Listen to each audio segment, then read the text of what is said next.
Welcome to the Slop Farm. Enjoy the video. In this video, I will explain how to use the CLA-2A compressor.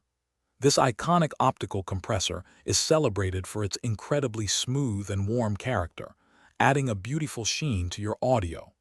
It's a fantastic tool for achieving natural-sounding dynamics control, especially on vocals and bass.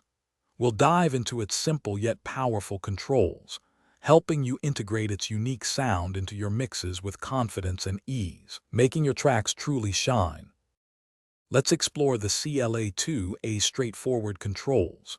The peak reduction knob is your primary control for how much compression is applied, typically ranging from 0 to 10 decibels of reduction. Following that, the gain knob allows you to compensate for any level loss, ensuring your signal remains strong. You can also choose between compress for a softer ratio or limit for a more aggressive brick wall effect, offering versatile dynamic shaping. For vocals, the CLA-2A truly shines, offering a polished and present sound. Begin by setting your peak reduction to achieve around 3 to 7 decibels of gain reduction, aiming for a smooth, consistent performance. Keep the unit in compress mode for a more transparent and natural feel. Then, use the gain knob to bring the vocal back to its desired level, ensuring it sits perfectly in the mix without sounding overprocessed. When it comes to bass, the CLA-2A can provide a wonderfully thick and stable foundation.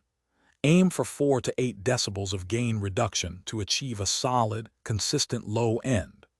Often, using the limit mode can help tighten up the bass, giving it a more controlled and punchy feel.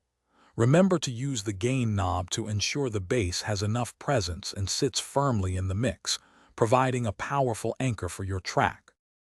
Thanks for watching. Consider subscribing if we helped you today.